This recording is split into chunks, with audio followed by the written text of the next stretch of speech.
I don't see anything about. Oh yes, Joey's recording the call. Love it. So Johnny, welcome to the How you first. been? This is the first video call. I'm good, man. I've been great. How you been? I've been absolutely great, hibernating and then hibernating for some more. But twists and How long? turns. How long have you been on? What I don't even know what you call it. Social distancing. Is it still social distancing if the government makes you do it? I don't know. I don't know if the government makes you do anything. It's not what they call it, but whatever. That's a whole other topic. We could dive into conspiracies and shit.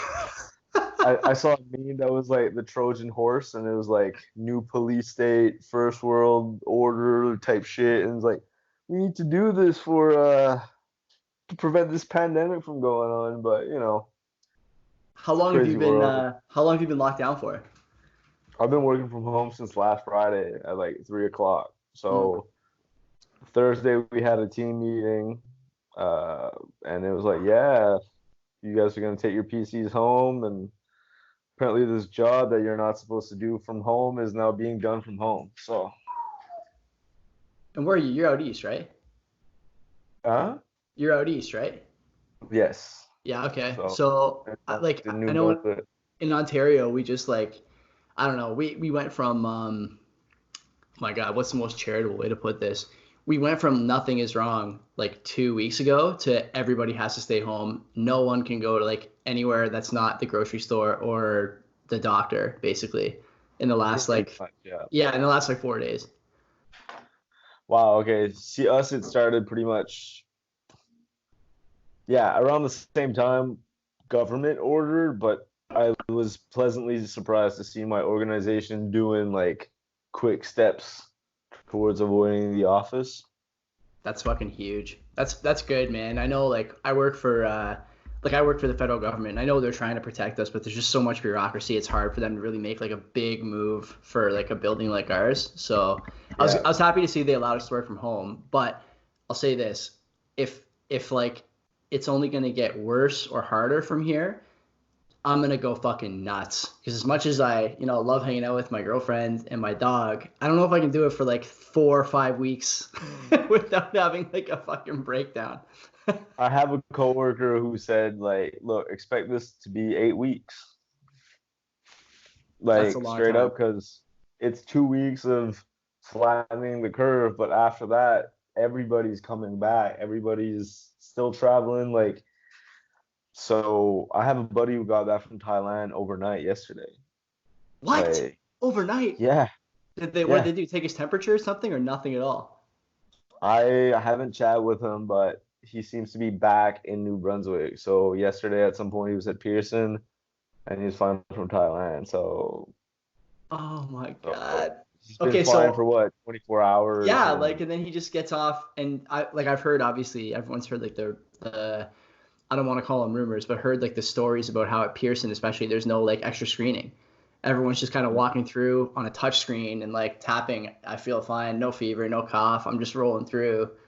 They don't want to get quarantined or locked up, so I would probably do the same thing, unfortunately. But I mean now we're forced to do it, right? Like some real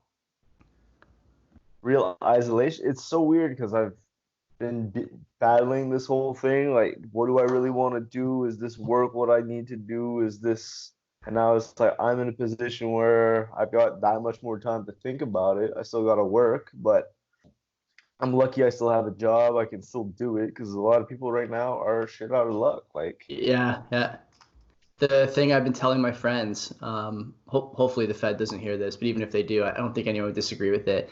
They all ask me the same thing when it comes to working from home, and they ask like, "How busy are you really?" And I always say, "I'm busier than I thought I was going to be, but less busy than I'm getting paid to be," which is like the whole working from home equation. It's good, there's a nice yeah, balance there. yeah. Yeah. See, So okay, we do, anyways. no, the thing I was so the reason I want to do all these like little fucking 20-minute hits is because one, I'm going crazy, like I said, and two, I think you guys are probably going nuts too. So I want to know like what the hell are people doing to stay sane all over the country? Because I know you a little bit. You got like a Yeah, diverse set of interests, and you got yeah. the musician thing going, but you can't really do a lot of that stuff now. So what are you doing to stay sane? Well, so the music stuff is kind of taking a back. See, I was supposed to be in St. John's, New Brunswick tonight for some training, some grant thing where it's like, oh, you go there and they explain to you like if you're an artist and you want to commodify your art, you want to become full time, how do you do that? And that was the training I was supposed to get every weekend for the next 8 weeks. And right now that's been postponed. So I'm like not really able to focus on the music. So I've been cooking a lot, uh, having a couple beers every night, picked up my parents' dog, going for hikes with a girlfriend, like Netflix. I'm really like out of body dissociating just to get my mind off of things, really. Like, What's the trail scene like over there? I know like for us, I live in like a suburban neighborhood, so I got like a lot of sidewalk track to take my dog on. But even right now, I'm watching him, and we couldn't start at the time we wanted to because I have to make sure this guy is not like waiting to go outside. He can see a squirrel in the yeah, tree. He's been cooped up now, right? He hasn't been to like a yeah, field in a week now. yeah. So where are you guys going for trails? Like I know there's another Osh goer who I've known for a few years, Melissa, who lives out east too, and she was saying that she takes her dog a lot of places off the water, but I don't know if you guys have that same option, do you? So the ocean is about 20 minutes away. What? At this time of year, like I don't really go out there. I'll mostly go to the Bay of Fundy, which is a little while longer to drive. It's like 45 minutes to an hour. The girlfriend and I went to a park a little north of town last weekend. So pretty much 15 minutes any direction. We'll be in the woods and there'll be some trails. The weekend before that, we went to Hopewell Rocks, which is like a 25-minute drive. That's So that's not bad. nature is 25 minutes, all close, right. which is yeah, it's everything's close. So What about it takes let me ask you this. So you think it's going to be about 8 weeks? I bet you that's like the least it goes. So what are you going to do when it comes to like consumption of stuff? Because like I know for me, I listen to a lot of podcasts, watch a lot of like YouTube videos, but I don't know if I have 8 weeks worth of shit. So do you have any recommendations for someone in my shoes who's like, uh gonna be tucked away in their house for the next 2 months? if you don't watch Kenny Beats The Cave, Love Kenny there's Beats, man. Love Kenny The Beats. Cave is great. So you obviously know about that. Um, I've been watching Shameless over the winter, so now it just gives me an extra 8 weeks, I guess, to polish off a couple more seasons of that. My fiance is a big Shameless fan, and I haven't watched that much of it, but I'll say the stuff I've seen, it's a good show. I wish I'd gotten into Oh that a yeah, bit more, but hilarious, hilarious. that's Um, that's William H. Macy, and I forget the girl's name, but she left the show recently, right? The lead dog on the female side. I'm not sure. I'm at season 3, Oh, I don't so want to it's ruin like it for you. Don't want to ruin it for all good. you. Yeah, I was thinking, talking to a few buddies of mine the other day about like all the stuff I've wanted to do for the last like, especially like 2 years or a year and a half, where you kind of like come into your own at work. You don't really have any like external stressors. You're doing like if you're me, you do a little bit of volunteer work and shit like that, but stuff I've been wanting to do as far as like skill acquisition. I've always wanted to do the Yeah. coding thing, and I know you're into like the that side of the world. So what's a good resource for a guy like me who wants to start maybe thinking about something like that? This is like a free tip Uh, from John the Box. okay. For all your office workers out there, anybody that does, typical office work without the aid of programming, Python for the office worker. I'm pretty sure it's a free PDF online.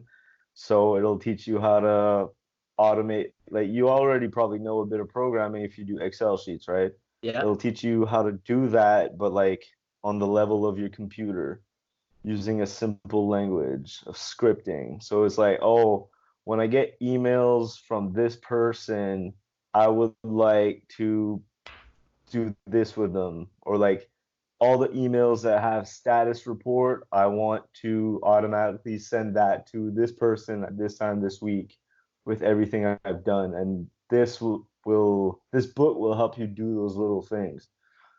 How long do you think your beard's going to be by the time we're out of this lockdown? Because I'm just starting to notice here that you've got quite a growth there, and I can't Yeah. imagine you're going to shave it in the next little while because it's not really something you do when you're in quarantine and shave your facial hair. So what are you thinking? Like, Well, how long is that now? That's got to be if you stretch it out. that's like, and the hair's growing long too. I think no, Oshega had a mustache maybe. I You can't did have a remember. mustache. You had a mustache, yeah. Right. So this is I haven't shaved my face, I think, since August Get the after fuck out of Oshega. here. Oh my Yeah, God. I've had a few trims, I've had a couple of haircuts, but otherwise it's I'm not really touching it. I'm chilling. I'm envious of that growth. Like I'm still growing mine like I'm prepubescent. There's Since Osh. Yeah, Since yeah, Osh. yeah. I haven't shaved since then. There's good and bad about that, but I'll never grow that fucking thing. That's for sure. What do you? Hey, so Yeah. are you a Kenny Beats guy? I didn't know that. Are you listening to the Denzel? I don't even know what you call that little release they I've did a couple watched weeks ago. the little. I'll call it an album. It's Fucking sick. lots of 20 minutes album lately. Alchemist and Boldy James. That's another very good one. I gotta look that Uh, up. the the Price of Tea in China. That's a very good album. So yeah, but those 20 minutes album, Kenny Beats did that with Vince Staples. He did it with Freddie Gibbs. He did it with Denzel. He did it with Rico. All these like 20-minute projects that are so good, right? Like Didn't love the Rico Nasty one, but the other ones I need to look up. I'm a big Denzel Curry fan. I didn't even really know that much about him before last year's festival, but seeing him I think live, we first met after that set. I was yeah. getting out of the pit at Yeah. Denzel, and It I was hear like that jump. thing was a bit nuts. That show was a bit nuts. We were at the picnic tables at the back, and actually Phil and I were looking at each other like, man, if I was, I don't know how nuts I'd have to be to get into that crowd of people, but there was a fucking mosh near the front of that set. It was good though. It was a good set. He was I'm super high energy for an afternoon set. I'm 23, and I was scared of the people. Like I felt old in there. I was like, this is crazy.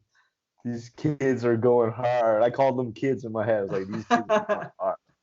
Good for them.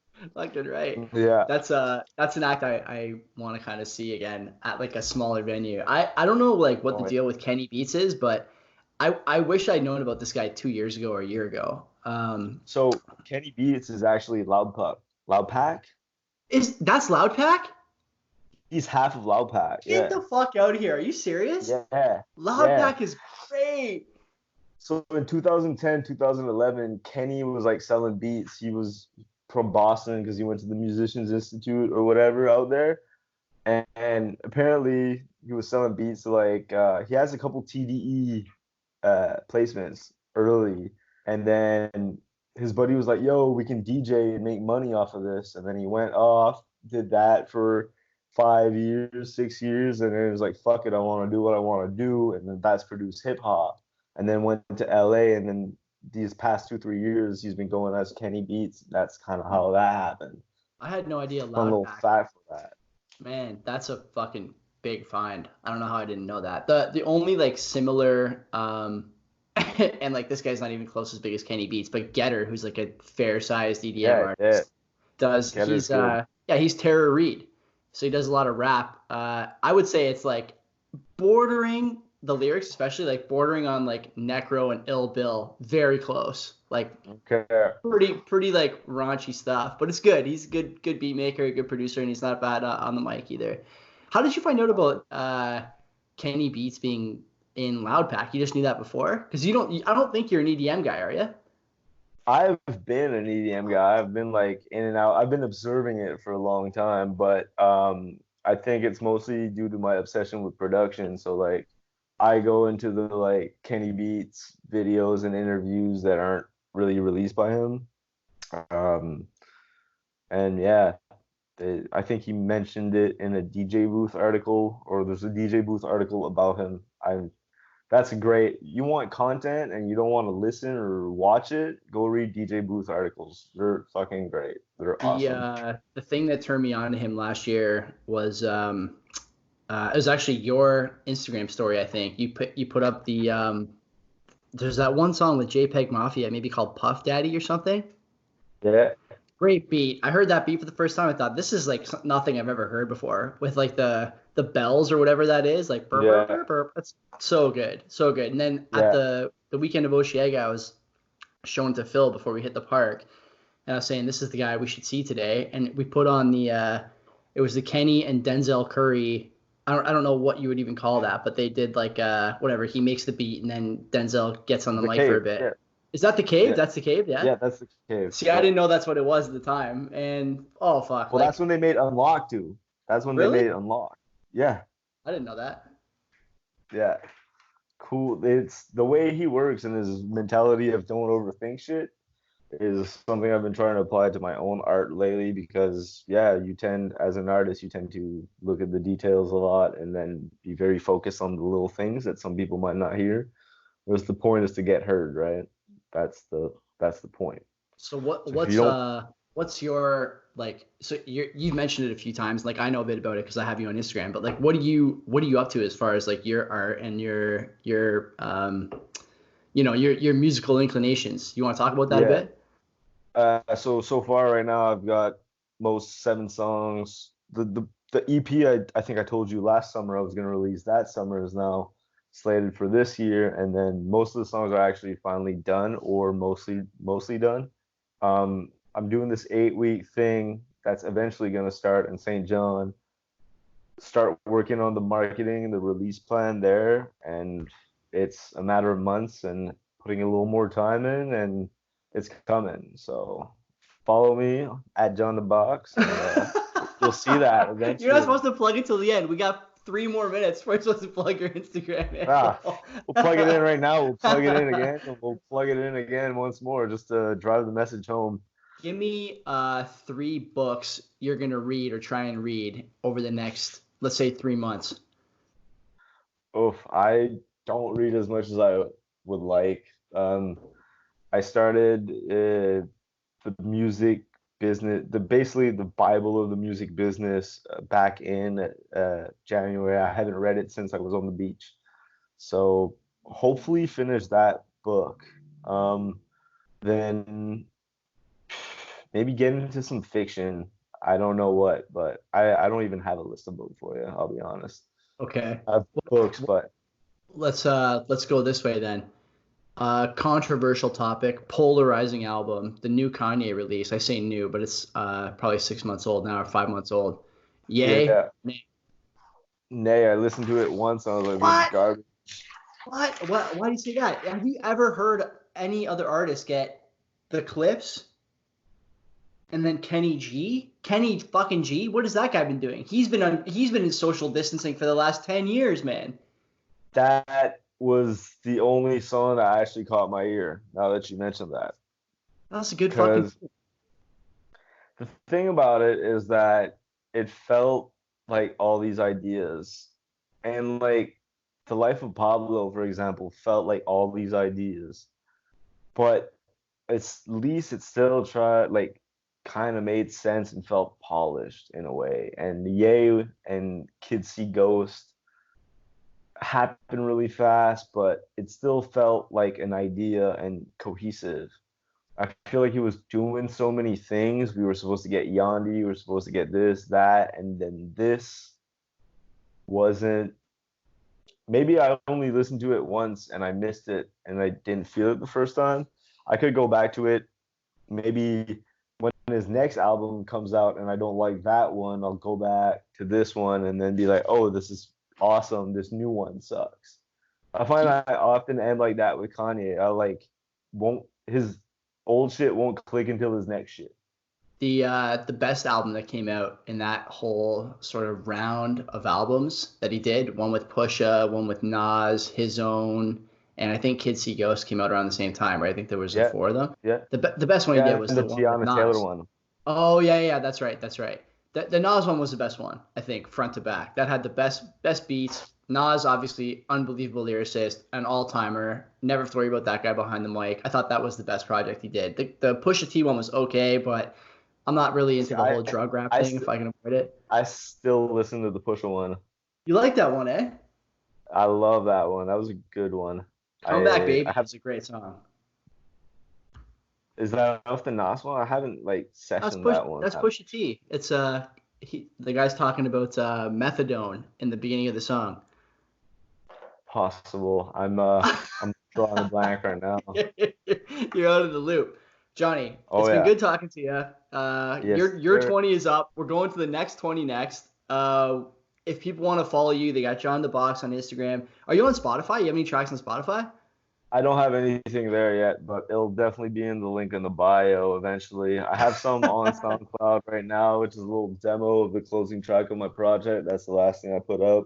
It's in my bio, John the Box, JONDABOX. We'll fucking put it So in yeah, the video show notes. That's it, buddy. You're thank done. you. I'm gonna hold on. Don't leave Appreciate it. yet. Don't leave yet. I'm gonna stop recording. Second one in the last 10 minutes. We got Shannon on the line. Shan, how are you? I'm good, thank you. How are you? I'm very well. I'm socially distancing, self-isolating, self-quarantining, and trying to stay sane. What are you doing to stay sane? You got to be in the same boat, right? Well, yeah, I mean, my office sent everyone to work from home as of last Friday, so it's finally Friday. Honestly, when I was a kid, I wasn't allowed to watch Survivor.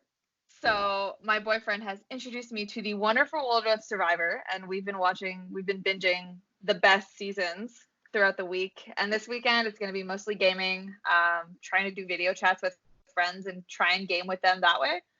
Trying to stay as socially connected as possible while being socially distant.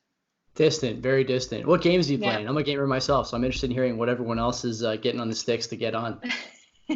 I'm still really into Assassin's Creed Odyssey. It's one of my favorite games I've played recently. I love the whole choose your own adventure. I love the RPG. I love that I can play as a female protagonist. I love that I'm a bisexual in ancient Greece. It has everything. I haven't played that one. I did play like the old Assassin's Creed for like Xbox 360, maybe like AC2 or something like that, but I haven't played it since then, I don't think. Good game, I'm sure. That franchise doesn't do any wrong. So Yeah. I guess I should ask, since I asked John this too. What else are you doing as far as like getting in touch with your friends and like trying to stay connected? Like you said, you mentioned video chatting. I know for me, I have like elderly grandparents who actually don't live super far from my house, but I can't go see them. So I can't video chat with them. I can't game with them. I call them on the phone. They don't love the whole flu thing, obviously. What else are you doing to keep in touch with people who can't like get with you on the whole electronic communication thing? So I have that kind of same thing. My parents live on the East Coast. So I live in Montreal and they live in the Gaspé, which is a 10-hour drive. So to talk to them, it's basically on the calls. And we also have a family group chat on WhatsApp. So we're all sending each other pictures. I send pictures of my cat. They send me pictures of their suppers. My parents are decently technologically savvy. So that's how we're working with that. My Nana sends me messages on Facebook Messenger. So for me, being away from family, it's just kind of a normal everyday thing. It's more my local friends that I have the harder time with. Are they adhering to the social distancing thing? I know I've seen pictures of I want to say like Boston, California, not too recently, but in the last week at least, where people are going to like St. Patrick's Day for parties, out to bars and stuff, and going to concerts. There's that one video from Nashville that seems to have gotten some traction of like, you know, a bunch of people, and the tweet is like Nashville is undefeated, and it blows me away people are still doing this. Are your friends like on deck with the social distancing thing or no? Absolutely. Like in our main like friend group chat, someone sent the video. It's the same concept, like all these kids who went to Florida for spring break because they didn't want to cancel. And this guy's like, if I get corona, I get corona. And it's like, dude. And you look at the beach and it's like fucking ants on a hill. It's gross. And my friends are really just like, no, we'd rather not get anyone sick. It's not that we can get sick ourselves. It's more the guilt of if we make someone who is older or who is immunocompromised come down with a virus, could we live with ourselves? Probably not. There's enough measures in place that we can easily do our stuff from home. We can hang out with our friends remotely. So why take that risk? Isn't it nice too that you don't really like, I can't see your bottom half. You can't see my bottom half. I could be wearing no pants. I thought about wearing like a shirt and tie this morning for my conference call and just no pants, maybe standing up a bit too early or something like that. I didn't do it. Maybe next week or like the third week when my sanity is really fleeting, I might try something to keep myself interested. But until then, I actually don't mind this whole thing. I got to say, the only thing I'm worried about is if it goes long, my dog will probably go nuts. I know for me, I'd rather not be cooped up inside as soon as it starts to get warm. Though it seems like the way this the infection curve is going, we'll probably have another few tough weeks in front of us. But I don't want to talk about it too much. So let's transition to what media, what music, what books, what podcasts, what are you consuming to stay sane for the next undefined amount of time? So one of the things I do when I kill time, make playlists. So I have all kinds of different playlists. I still have my Oshiaga 2020 playlist that I have kind of toned down my listening to. It's more like cautious optimism at this point. I'm definitely into podcasts. I'm really into Race Chaser, which is a podcast about RuPaul's Drag Race, which is currently airing its 12th season. And it's by two of the past contestants of the show. It's really fun. Reply All is a great podcast also for internet culture, all that nerdy stuff. Yeah, I mean, lots of music, lots of podcasts, and as I mentioned earlier, gaming, Survivor. I'm less of a reader, admittedly. I just don't have the attention span to keep on a single book at this time. I don't think anybody under like 40 is doing a lot of reading. I know I wish I did more, probably much like you, but I just don't have the attention span either. And also, like, there's too much going on all the time. We're probably raised in the same sort of environment where the internet sort of came to maturity, and so now I never look at the same thing for more than an hour or two if I can avoid it, whether it's something I'm listening to, something I'm watching. I will say this. You mentioned RuPaul's Drag Race. Yeah. I'm not a big fan, but my fiance loves it, and so it's on here once in a blue moon. She hasn't been watching it lately. She's been on the Real Housewives or Desperate Housewives or whatever. There's like 100 sets of middle-aged women who spend the whole hour drunk or crying or both, and they're making a fortune off of this. It's good TV, I have to say. If you enjoy a good car crash on TV, this is what you want to be watching. That's why I'm watching Survivor. I've only watched one season of Survivor. I only watched the first one where it was Richard and oh my God, that old man who I think just recently passed away, but I can't remember his name. Rudy. Yeah. Have you watched that season? I haven't watched that season, but I know of the key players in it. So the recent one I watched was season 7, and if you want to watch a really lit season of Survivor, that one has it all. It has like a horrible villain. It has like a very lovable hero. It has lots of like hilarious little side characters, and it's really a lot of fun. So I would recommend that. It's the same concept as Real Housewives, I guess. I mean, mine is being drunk and crying. They're crying and trying to survive in the wilderness. Not that anybody has like a bingo card out for these video podcasts, but if you had on your bingo card someone calling Survivor lit, you just were able to fill a very difficult square to fill. So good for you. Hopefully you're able to collect the jackpot from whatever guy is holding the cards at the end of the day. What are you drinking there? What's that little red concoction you got? This is a honey brown Sleeman. So I don't know. I feel like they must sell this in Ontario, but if they don't, it's a locally brewed Montreal beer that is dirt cheap in every depanneur. A 6-pack is like $9, and it's really good. Not far from where I live, about half an hour from where I live. There's a Sleeman plant. Oh, nice. Okay, yeah. So I wasn't sure if it was available. I'm never sure what's Quebec exclusive and what's not, because you guys have a lot of really cool like mixed drinks and beers in Ontario that we don't get here. We just got Bose. So. Really? Yeah. I'm drinking Cause and Effect by Nickelbrook. Okay. It's a bit of Is that in Northern Ontario? It's a good question. I wish I knew. There's only one brewery I've been like trying to patronize the last little while. It's Collective Arts. It's on the waterfront in Hamilton. Really nice. We went there a little while ago for our birthday party. They have like a little setup where like a Super Nintendo is projected onto a wall. There's cornhole, pool, foosball, a little bit of food, and of course, a lot of good beer. And they always do a good job with the service and stuff. So I recommend that if anyone's from Hamilton, you want to go check it out. Definitely worth your time. And as always, especially in times like these, support local businesses. Are you working on getting like Uber Eats more now that you're stuck at home trying to help the local guys out, or what? Less so on the Uber Eats train, more so of home cooking. I've got a beef stew in the crock pot today. But I haven't taken the metro or the bus in almost a week. I'm just patronizing all my local pharmacies, local grocery stores. I got a tattoo yesterday that was booked before everything happened. But that was at a local shop as well.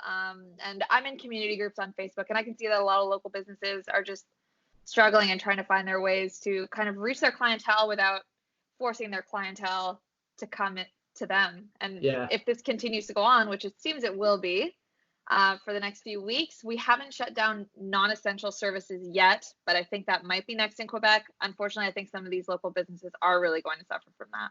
What services do you guys have shut down? I know in Ontario, I was just saying to John before you got on that we have most of our stuff still running. Only recently we started to take measures as far as like public transit. So we don't have a metro, but our bus system now is free, and they're asking riders to get on the back door. They don't want you going near the driver.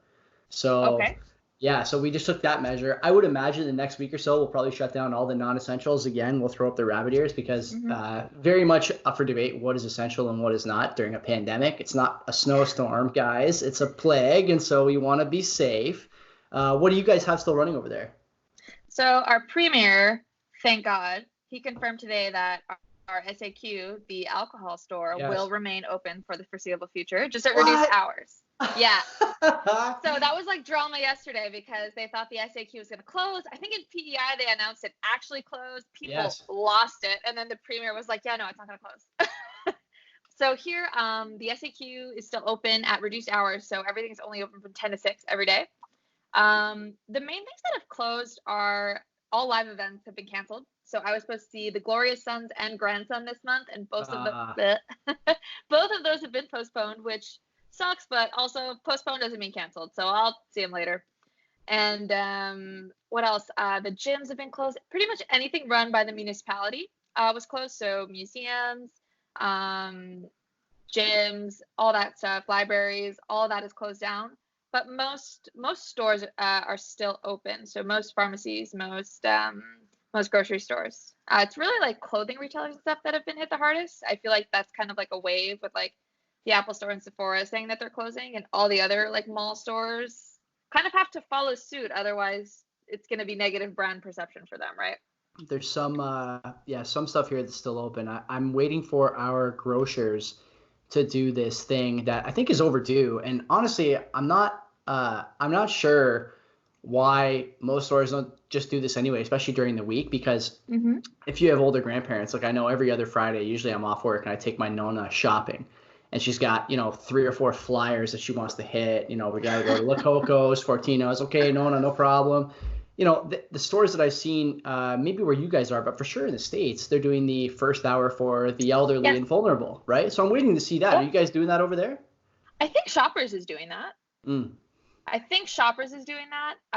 I want to say another store in my neighborhood has done that, but I can't confirm. But I think that was kind of something that actually gained traction from social media. I saw a few people sharing it on Instagram and tagging different stores. So I know that I saw a post that Shoppers is doing that, but I'm not sure about other places. But it is something that I hope catches on. Shoppers also is announcing that they're extending, for that first hour they're open, the senior discount.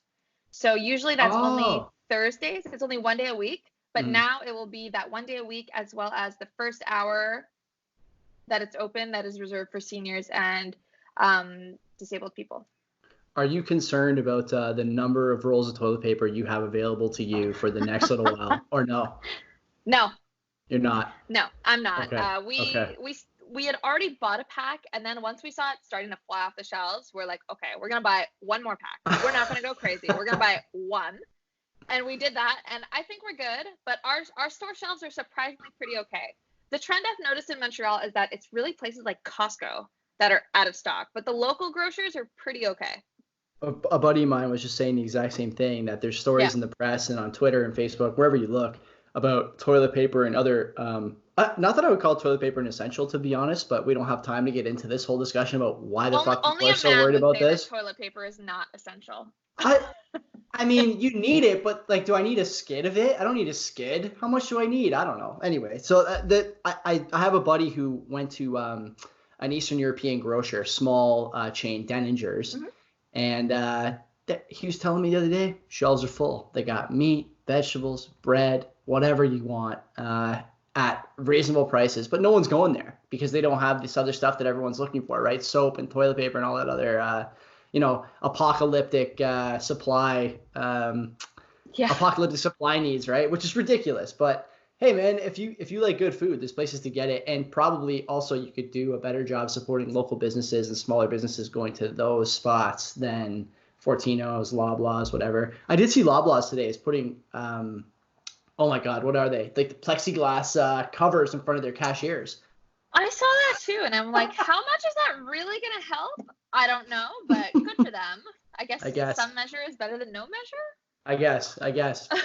So okay, what are you listening to for music then? If you're not listening to your Osh Pod list, again, cautious optimism. I'll throw up the cross fingers. What are you listening to? There's been a lot of like decent music releases the last 3 or 4 months that now finally I feel like I'm going to be able to catch up on. So what's on your like next on deck list?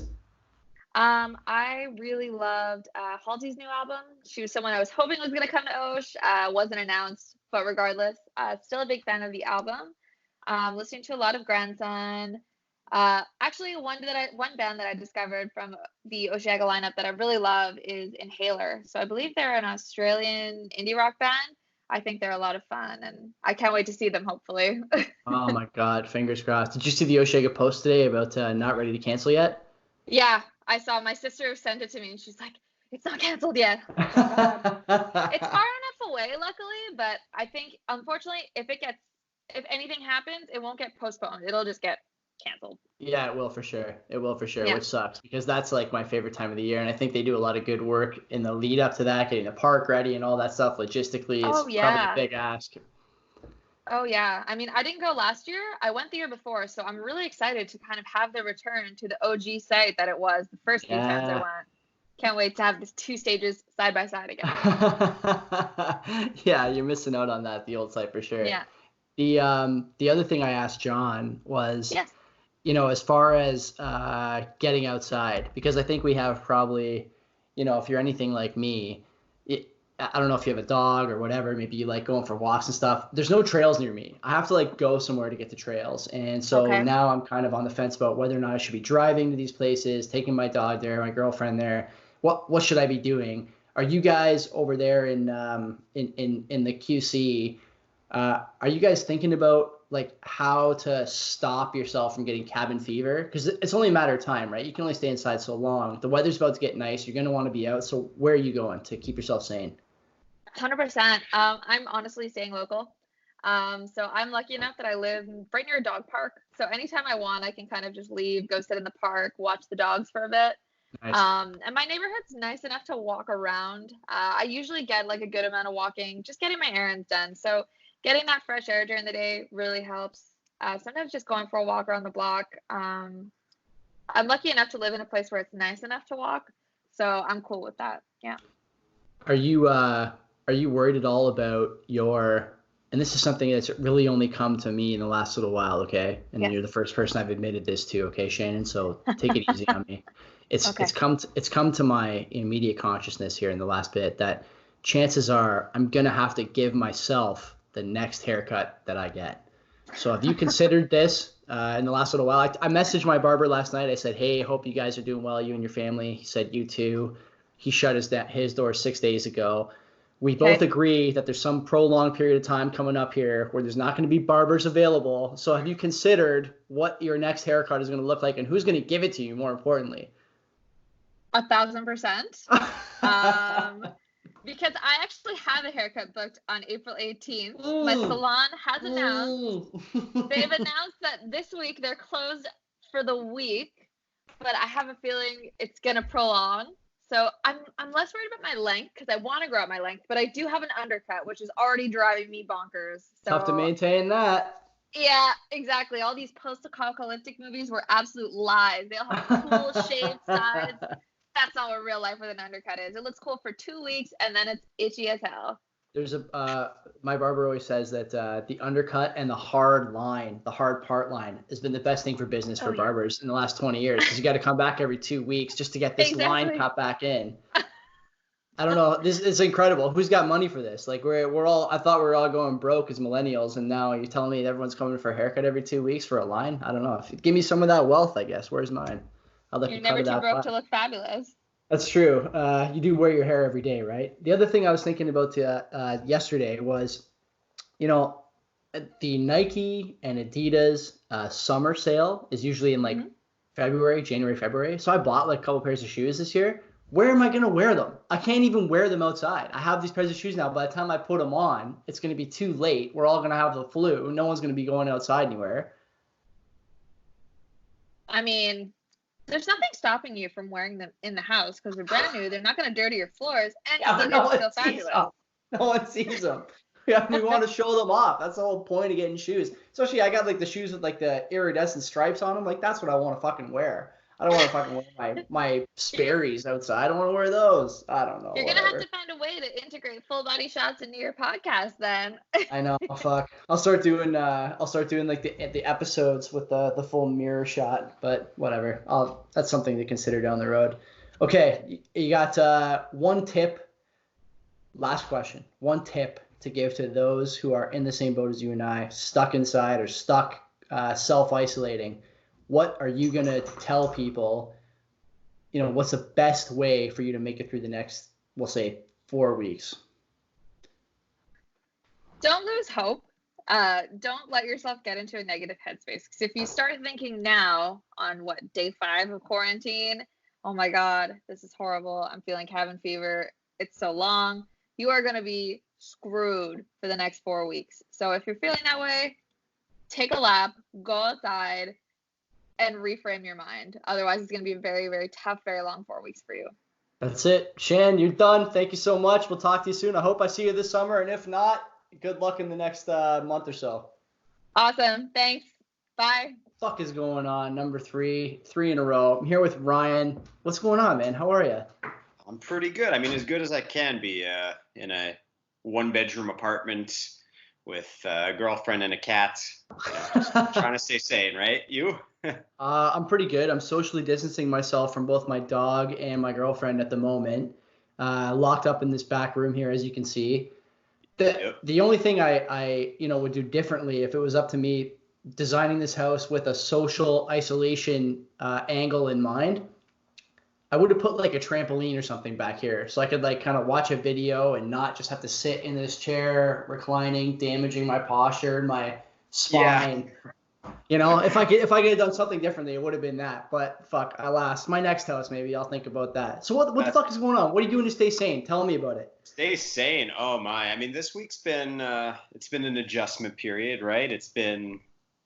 It's crazy. We live in an era that it's never been easier to stay at home, and I'm an indoors type of person, like the video games, the Netflix, the computer, everything. And then as soon as they say, well, you shouldn't leave the house, then I'm like, well, I really wish I could leave the house. But I will be spending the next little bit on a deserted island.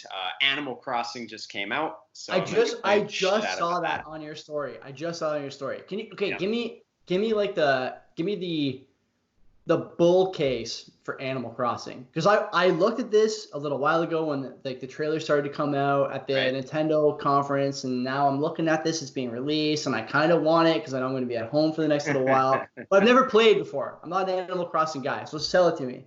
It's just one of those casual games that you don't need to play for 4 or 5 hours a day. You pick it up. It's a real life simulator, so the days actually pass as days, and there's not really I don't want to say there's no point to the game, but it's you're fishing, you're catching bugs, you're paying off debt, so very true to life. That's what I want to hear. That's it. But it's just a nice little escape, especially this one. It's like you're on a deserted island and you're sort of not rebuilding, but building a society, if you will, and just chilling, living the life. No pandemic, no nothing. Like just broing out. Doing your thing, vibing. Just disclaimer about the pandemic. Is it better or worse than Stardew Valley? Because this is the competition, I think, right? Stardew Valley is a critically acclaimed game. It is. And so is it better or worse than that? I don't know. I never actually played Stardew Valley. Oh, to be honest with you. You're an Animal Crossing fan? You never played Stardew Valley? I know. I have so many friends who are super into it, though. I will be biased, and I'm not informed, and I'll say it's better. But Stardew Valley sounds pretty legit, like from everything I've seen of it, and maybe if I was social distancing a little bit earlier and I wasn't already in countdown to Animal Crossing mode, I would be like, I may as well check it out, see what it's got to offer for me. So let's say you had, let's say JT, that's Justin Trudeau, comes through with a bit of that sweet, sweet helicopter money for the citizens of Canada land. Yeah. He throws you $1,000. Okay. Ooh. He throws you that $1,000, and you got to buy one game, and you want to get the most bang for your buck. I don't care which platform. I don't care which genre. God. Where are you spending your? I mean, a new game on the Switch is like $90 or $80. So where are you spending your money on? We'll go as high as 90. You can probably get a bundle for 90 on like some other platform, but let me know. God. That's a tough one. There's nothing right now that it's been Animal Crossing for the last 2 months that I've been, I just finished Breath of the Wild on the Switch also. I just knocked that out. If I had to pick a new game or just a game that I don't have, honestly, maybe it would be about time to try The Witcher 3. Oh, yeah. I've heard a ton about that. I have friends who swear by it, and I just cannot bring myself to pull the trigger on it yet. Okay, 2 comments here. One, when you say you finished Breath of the Wild, what do you mean? Are you a swine who only finished the storyline and did nothing else? Or are you a purist, intellectual who finished all the shrines, got all the weapons, did the secret stuff, had to complete the quest based on the time of day, et cetera, et cetera, et cetera? What completion level have you achieved? I am a swine at this point. I struggled with Breath of the Wild. My girlfriend's major completionist. She'll go through and look at every sector, every mission, every side quest, everything. And I do that sometimes. And just Breath of the Wild, maybe I just need a break from it. Everything's so far apart, and I don't know. I mean, hey, I guess I have plenty of time now. But my whole argument about it originally was, this is not a game to complete if you work 40 hours a week. I want to beat Ganon. I want to get to the end of the story. I want to see what happens. I want to experience. I want to play the game. I enjoyed the game. I'm not going to collect 900 Korok seeds. Never. It's not happening. Maybe the shrines I can do. I didn't do the Korok seeds. The shrines I did. It was fucking sick. Yeah, the shrines is the best part of that game. Now, my second comment on The Witcher 3. So you fancy yourself some sort of gaming connoisseur, it sounds like. I don't know you at all, Ryan, but it sounds like you fancy yourself some kind of gaming connoisseur. And so what excuse do you have 4 or 5 years later for not having played The Witcher 3 yet? What are you waiting for? God, I know. Every place I hear, every place I turn to, it's you have to play this game. I have friends who have rocketed that up to number 1, number 2, number 3 on their list. When I was younger, at those games, I'd be all over that. When I'm older, and I think that's the same issue I have with Breath of the Wild, is I turn away from games that overwhelm me right away and immediately present you, here's everything you can do, and here's, the order you do it in is up to you. And that's what my friends have told me. It's like, yes, there's a lot to sort of get your mind around, but once you get it, and it's fantastic. I'm like, I'm kind of worried, but hey, social distancing, maybe now's the time. Right? Social distancing, maybe now's the time. Maybe. I think somebody's going to put on a T-shirt and make a fuck ton of money on in the next little while. Can I trademark that? If you want, I don't know if you can do it in the chat, but after this, you're free to pursue that. If that government office is open, it can do that for you. I welcome it. That's true. Who knows? I'd buy the shirt. So what else do you do to stay sane? So you're gaming. The last 2 guests, I've asked them similar questions. There's only so much media you can consume as far as Netflix and chill. So Are you doing podcasts? Are you doing some sort of documentaries or movies? Are you doing albums you haven't caught up on? What are you what's your plan for the next we'll say conservatively, unfortunately, 4 weeks? Yeah, I know. Well, I am trying slowly but surely to teach myself how to play Dungeons and Dragons and be a dungeon master. For Dungeons and Dragons, and see if I can get my own Discord game going. I think it's always something I had a little interest in. Played a couple games at the end of the year before last, and I enjoyed it a ton. I would love to find a group of people who are super into it, and I've asked my girlfriend, get me the player's manual, get me that. for my birthday, and I'd love to see if it's something I'm into and get into it more. So watching some videos, how-tos, and things like that, listening to Critical Role, and yeah. I'm always wondering, well, I'm not always wondering, but I've wondered in the recent past about whether or not Dungeons and Dragons has seen a resurgence because of Stranger Things. I'm not 100% sure if that's the case, but I think they're playing Dungeons and Dragons. Like they're playing D&D and Stranger Things, right? In the basement. I'm pretty sure that's what they're doing. So what does it mean to be like, you've never played before, I take it. I've played a couple games as a player, not as a I guess dungeon master, if you will. Okay. Like, so what's the difference? Like, the help difference the is uninitiated understand what the gap is between playing and being a dungeon master. It sounds like you're having to take like an online course to participate in this game. To explain this to me. There's a learning curve for sure. The best way I could put it, and again, I'm still learning it myself, is that I guess I could use The Witcher, or I'll use Skyrim, or I'll use something else like that, is that you're playing as Geralt if you're a player. You're your character. You control what they do. You control what they say. You control how they act, what their power is, spells they know, the weapons they carry, and things like that. If you're the dungeon master, you're almost both a narrator. You are in charge of all the NPCs that you encounter.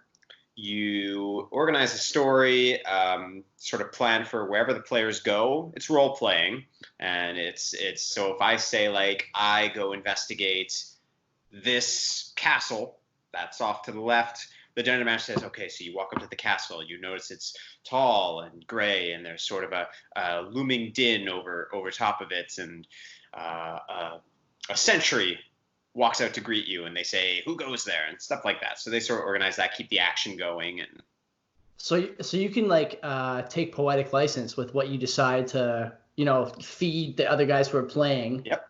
And so are you worried at all about, especially if you play with people that you may become the butt of inside jokes for the foreseeable future about the din over the castle? Does this bother you at all, or no? 1,000%. But I'm already the butt of the jokes in some of my friend groups, so it's nothing new.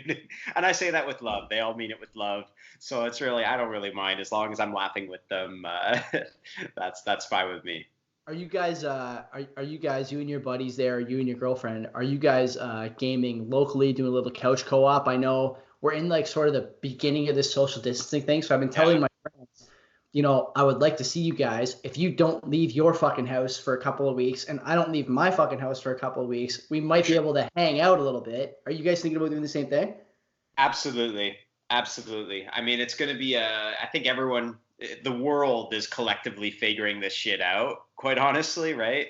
But there's, again, I don't want to say we haven't picked a better time to do this, but it's certainly better than past times, right? Where you just sort of had a book and the radio. We have so much technology. I'm actually looking on the bright side of everything. I'm excited to see what technological and what sort of communication and collaboration advances we have. So definitely, my friends and I, we do a group FaceTime call, a couple of buddies and I, and we play around with the Snapchat filters and just laugh at each other, just get some good vibes going. And I have an Xbox, seeing if I can make use of the Twitch streaming thing on there. Yeah. And play some Jackbox games with people. So I'd love to do something like that because everyone can just join on their smartphone. Right. So, yeah, definitely. Hearing people's voices is going to be the best way to keep me sane. Are you working from home right now? Yes, they sent us home. My company, I suppose you could say they acted pretty early relative to everyone else. We were sent home as of last Thursday. They sent us home. They said, you can come in on Friday and get what you need, but if you don't need anything, then just stay home. So it's been a week and a day, and it's been an adjustment, but it's been cool. Who would you say, since you've entered into this self-quarantine, socially responsible behavior, we'll call it, who has been driving you the most nuts? I don't know who. I mean, I only live with my girlfriend and my cat, so would I have to pick one of them, or? You don't have to. I know on my list of people who are driving me the most nuts, Ryan, my girlfriend, my cat, my dog, they're not even in the top 20 right now. It's only been a week. I'm sure they'll fall further down the list as this continues on. So you tell me.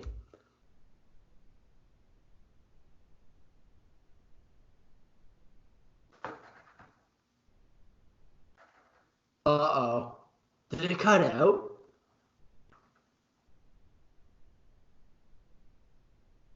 Read, I think they have an apocalyptic fantasy where there's like, yeah, oh yeah, it's gonna be like Mad Max level in a month or two, and I'm just like, okay, like I know we got to be serious about it, we got to take it seriously, but let's relax a little, let's keep some good vibes going. The most difficult thing for me so far has been, like I said a few times already, my dog and walking my dog, make sure he gets like the level of exercise required for a young pup has been difficult. Sure. He's like passed out on the side here now. I saw him walk in, yeah. Yeah, he's like passed out now. I took him for a run this morning before the rain started, so he's okay. But I can just imagine if this goes another 3 or 4 weeks, he's gonna be going crazy. My plan, personally, for as far as like sanity goes, do a little work, of course. That's the responsible thing to do. Reconnect with some people I haven't talked to on the phone in a while, whether it's friends or family. I have elderly grandparents who live nearby, so I'd like to talk to them. And then the third one is this is a more niche issue that I have. I find myself in a decade-long battle with raccoons. I had raccoons. Oh yeah, I had raccoon problems when I was living with my mother and father. 10 or 12 years ago. And so now that I have my own house, I find myself continuing to battle these snout rats in my backyard on a regular basis. And my plan, I wish I could show you, but there's what's called a lopper here. Basically it's basically just a pole arm that you hold up and pull like a pulley on and snaps off branches of a tree. So tomorrow, my plan is to get out and cut back this tree in my backyard to make sure these raccoons can no longer get onto my roof. I don't know if you have any experience with raccoons. I'm more than welcome to share war stories with you, or you're more than welcome to share war stories with me. But I don't know if everyone wants to hear that. I mean, the only one I have, the closest encounter I have with a raccoon would be when my girlfriend and I were walking back, I think from a concert or something. And my girlfriend's a cat lady. She, if there's a cat on the street, she's going to go out of her way like, hey, kitty. And it was nighttime and something was in the garbage at a house that we were walking past. And she goes, hey. And the raccoon pulls out. Look straight at him. I know, that's we got to go away from that. We're fucking leaving this garbage can alone. Yeah. These things, I was saying to a couple of buddies of mine, these things will follow around scraps of food. Next door to me, there's a nice family with a bunch of kids. They probably leave a fuck ton of food around, Ryan. I never see any raccoons on their roof. Next door to me, I got a little old lady who probably makes no noise at all. I wouldn't know if she was alive or dead, from week to week because it's so quiet over there. That would be another good place for raccoons to hide out. At my house, we're making noise, listening to music. I have a pretty big dog, and the raccoons decide that this is the place they want to hang out. It's upsetting. I might buy a BB gun, though I would deny that that's going to be the case if the city ever comes knocking at my door. But anyway. This is the struggle of being in quarantine. You're always faced with these decisions that otherwise you wouldn't be because you're not thinking about them. But now that I'm thinking about it all the time, I may have to make a move, right? That's so much time to dwell on it. It's not good. What are you doing to stay in shape? Are you doing any walking, doing a little jogging, doing a little, I don't know, like what's going on out there? I'm not sure. Yeah. I'm attacking it twofold. I live pretty close to some green space, thankfully. So if I absolutely need the fresh air, and I have a balcony, if I need it to during the work day, let's call it, right? A little air coach. You get less productive, but I got the park near me, so I can walk around. But in my company, we have a Slack channel called #pushups, and they got a bot in there. Every hour, starting at 9 a.m., do 10 push-ups, and it increases by 1 every hour. So I've been doing about 125 push-ups a day the past couple days. That's good. I feel it. So by the time you're finished, like if this goes another 3 weeks, you'll have done, close to, I don't know, 1,000 push-ups a week or something like that, right? Or you're a little under 1,000 a week. That's the goal. I mean, I don't usually do push-ups as part of my workout routine, but hey, I don't have weights here. Everything that's done's got to be body weight. So whatever keeps me, with all these, right? Whatever keeps me not gaining 30 pounds here, I'll do it, right? What are they calling this? This is the freshman 15 and the COVID-19. I'm pretty sure that everyone's going to put on, right? Oh my God. Yeah, my COVID-19. You might have to trademark that. Yeah, put that on a t-shirt. I was gonna ask John and Shayna, but I'll ask you. What's in your fridge right now? Are you guys like stocking up on meat, veggies? Like, what are you guys thinking for the next couple of weeks? Oh, brother, we have never been more stocked. We're usually we got one of those you ever do Good Food or a food delivery box service? I've heard of it, but I don't subscribe to any of them. That's fair. So we usually have those. We'll have beer. Beer's never short here. Yeah. And maybe a couple like a cream cheese, a mayonnaise, and stuff like that. But we've never been more stocked. So we got snacks. We got some nice string cheese. We just finished out our sausages and eggs, milk. We got like breakfast foods. We're doing like breakfast for lunch every now and then. And so good. Plenty of beer, of course. The beer's flowing. What's the thing you've gone to the store and been the most surprised that the stock is running low? Oh, vinegar. Oh, what? Really? Easily. I went, I want to say on last week on Friday. It was my first day working from home. And I'm like, you know what? I don't anticipate any difficulties, but let's just get some things so I don't have to go out as much as possible. And toilet paper was there, and eggs were there, milk was there, vinegar. And I later learned that vinegar is a good, or a suitable home remedy for disinfectant. It's a disinfectant. That's right. Yeah. I didn't realize that. So at first I'm like, vinegar, what the fuck? What are we stuck on this? That's a good one. I like that one. I haven't had that problem, but I've been to the store twice now. Actually, a third time yesterday. I was finally able to get this item that I've been looking for a while. That item is sour cream. Where the fuck is the sour cream? Sour cream. Unbelievable. Are there that many people plowing through pierogies? There can't be. This is ridiculous. We're in the end times, man. Pierogies can't be your priority. We're gonna find an article being like sour cream is a Vicks Vapor Rub substitute, and it's good. Good for throat infections, all this other shit. Oh fuck. Okay, Ryan. Last question. You have one tip for the quarantined, the socially distant, the self-isolated. What is the tip you give them? Try and be as social as possible. Hear voices, not just in your head. Hear voices. Do stuff like this. Chat with kindred spirits. Chat with your friends. Find ways to hang out without literally hanging out. I think we're all gonna go a little crazy if we're cooped up in a box all day, all night, with no connections. So just as much as you can, connect with your friends and family and loved ones. Good fucking advice, man. Thanks for doing this. Hope I see you in the summertime, but if not, stay sane and stay safe. Joey, Lord willing, we'll be talking again about Osheaga Hype. Can't wait, buddy. God bless. Yeah, man, you too. You are number 4 of 5. This is hour 2, I guess, for me now.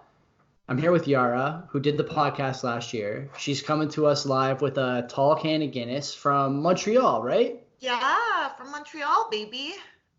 And so how's things going over there? You're in self-quarantine, self-isolation. You're probably going nuts, or are you? I am going nuts. It's been going pretty well. I mean, our premier is actually doing a great job at managing all of this. Grocery store shopping basically is now an Olympic sport. I went today. It was nuts. But everything's been going pretty well. We've been having some happy hours, virtual happy hours with friends. I'm talking with everyone. Communities kind of all got together. And I have friends that actually are doing live shows every afternoon, every night. So we can listen to music, which is amazing. So my first question for you, Yara, okay, you don't have to answer this if you don't want, but you should. It seems to me like this is not your first live stream because of all the other people I've done the show with in the last couple of hours, you're the only one who's got a set backdrop with some quality art and it's like carefully selected visuals here. Do you want to talk about that a bit? Am I right about that?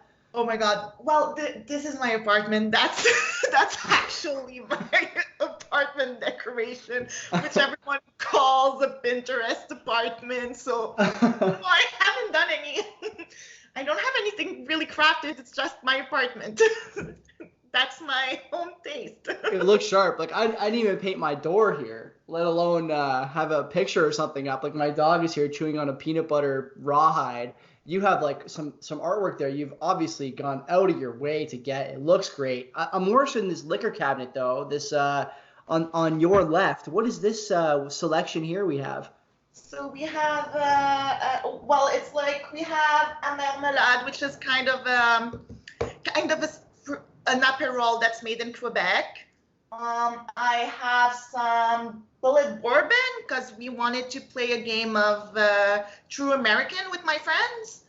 So I don't know if you know the game. It's basically this really weird drinking game that doesn't have any rules, and we never played it, but I still have the bottle. I have some tequila, some what is that, brandy for cooking, and I have weed and Baileys at the back and some other stuff. I think I have like a full bottle of very expensive Porto too, which is kind of funny. I never opened it, but it's here.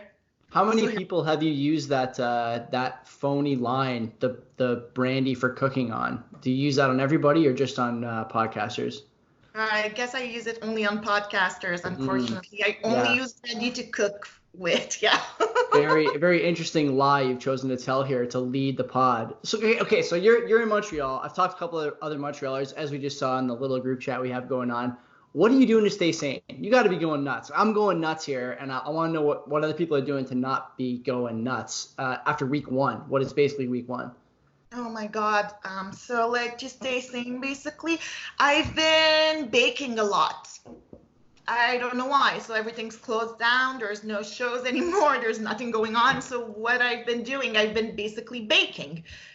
I spend the whole day. No, well, I work and then, well, when 5 o'clock hits, I go in my kitchen and I start baking crazy stuff. Like I'm doing cinnamon buns tonight and a focaccia, because that's what I want to do. If I told a friend today, if I don't fulfill my purpose of like basically feeding the masses at the end of this, I'll have failed my whole self-quarantine lockdown thing.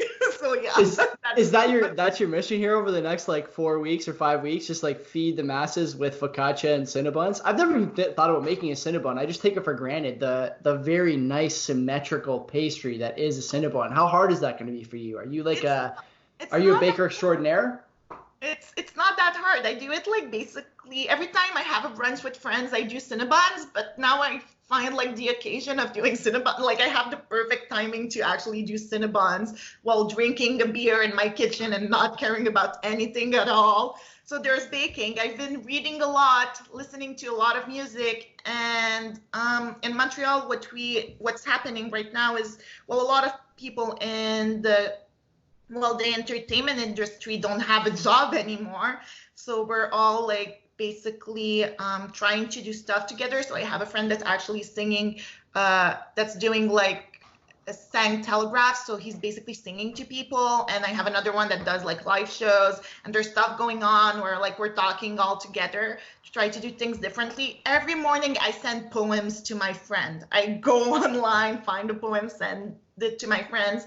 And what's actually keeping me sane is this whole community feeling, and maybe reading, and yeah, drinking a little bit, drinking too much. I am also drinking probably much more. I spent like probably the last 2 years not drinking unless it was a Friday, the occasional Thursday, Friday, Saturday. But I'm doing that a lot now. Now, I didn't tell you I was going to ask you this, but I've seen it in the last like 20 minutes. And so I'm going to ask you now. On your Instagram story, you had something I thought was pretty cool today. Do you want to talk about that a bit? I would love to hear where this came from and the responses you've gotten. Because I see the responses. Super good idea, and I want other people to do this too. So go ahead. Tell me how you came up with this. So basically, it didn't come from me. It's my best friend. She basically posted it, and as usual, I reacted to it, and I was like, haha, here you go, select the picture. And she told me, well, you have to put it in your story. And what I did on Facebook is one of my friends, he posted something like, I want to see, well, I'll explain. We're basically to start like people to make connection between people. We're actually sharing pictures from other accounts on Instagram. And that's what I've been doing today. So people have been reacting, and I've been sharing stuff from my friends, and it's been quite nice. On Facebook though, I did like some kind of status about like, well, I don't want to see any of like bad news anymore. So like I'm number 33, so like show me the 33rd picture you have on your cell phone. And people have been like giving me a lot of pictures, and I assigned them a number, and then they post it again on their wall, and they see like their friend's picture, which like makes everyone laugh because they're like sharing memes or weird picture they have on their phone of weird stuff, and you can actually ask questions about the pictures. So that's nice because it gets the community going actually, and like we're thriving, we're doing connection with people through texting, which is kind of weird but fun at the same time. This is something I've heard a few times now, and so I'll ask you this. Given that you're asking people for the 33rd picture on their phone without really any background, how many reproductive organs have you received in your inbox in the last 24 hours? None. I'm really 0. lucky. Yeah. What? My friends are amazing. They won't I would have guessed at least 1 or 2. The other thing I saw, I think it was on your story, was send me, or was it reply with the fire emoji, and I will send you back my favorite picture from your feed. Was that you? Yeah, that's me. What? Okay, so give me a little bit of background on that. I like that one too. Okay, well that's basically, it's a way of actually making people know other accounts and basically growing our Instagram base and interacting with new people. So like that's actually pretty fun, and I like it. I had some reaction. And I talked with some of my friends, and they were pretty happy about that. They were like, "Thank you for sharing this. Thank you for sharing that." One of my friends was like, "You posted the picture of sequoias, but it isn't me in the picture." I was like, "Well, I like sequoias. What can I tell you?" The thing that I think I've come to realize the last few days especially is there's only 2 ways to stay sane through all this. It's making sure that your quiet time is for you only and not for negative news. And at the time you spend with other people, whether it's stuff like this or whether it's my friends or stuff for work or social life, it's spent with people that are interested in making sure you're okay too, not just themselves. And so it's good to hear that you're doing all that stuff. Now, you mentioned something earlier that I wanted to touch on. It's a question I've been asking other people. You're doing a lot of reading. What are you reading over the next few weeks? No one so far has been a voracious enough reader to give me even 1 or 2 recommendations. So you sound like a reader. Tell me what it is you're going to be diving into over the next few weeks. So I've been reading for the moment being a book called Daisy Jones and the Six. So it's a novel, but it's written in this really nice mock documentary way. So you read it as you were watching a documentary about a 70s rock band. Like they become those like super huge rock stars, and they're taking drugs, and it's like completely crazy. And there's mention of actually really like of real rock bands in that, and it's actually pretty nice. I love it. So I've been in this one, and the next one I will be reading is Milkman by Anna Burns, which is a coming of age story from Ireland. So I cannot wait to actually dig into it, because I think everyone knows it now. Drinking a Guinness, I'm in love with Ireland, and I have a trip coming in October, but I'm not sure I'm gonna go. So here we go. So you have a trip booked. Yeah. Are you going to visit friends? Are you going with friends? What's the plan for that? No, it's a solo trip to Ireland all alone, trying to like see the country. It's been a dream of mine for a long time, and before turning 30, I wanted to do it. So it was like I booked it in February for October, but it seems right now that everything's like, I was talking with a friend that works at Air Canada, and she told me, well, it might be fine for October, but we don't know for the moment being. Like they might decide to like not do anything for maybe like more than 6 months to a year. So which kind of stressed me out a bit, because I really wanted to go, but at the same way, what can I do, right? The whole quarantine thing is like, it's like surreal almost to be living in this moment in time where you and I are talking about whether or not we're going to be able to go overseas in 6 months. Now, obviously, the thing on people's mind who will be watching this is the festival. What do you think? Do you think that the festival is going to happen? You're local there. You kind of have your ear to the ground as far as what's going on with the what's the best way to put it? What's going on with the risk management that the city is doing and the province is doing for stuff like festivals and gatherings? What are your thoughts on that? So the problem is Montreal gets really into, festival mode in the summer. So what they're trying to do, I don't know if you've seen it, there's like the Save Summer hashtag that's been like being pushed by Evenco a lot. Because Evenco has a lot of things going on this summer. Same thing with other festivals. So we have the Jazz Fest that's coming up and we're not sure it's going to happen. Today they talked about like maybe reopening the school in May, which is like very far away from now, which kind of scares people out. To be honest, what I really hope is the festival to actually happen on the dates, because I want to go even if I go in Ireland, but they seem to be thinking about moving it.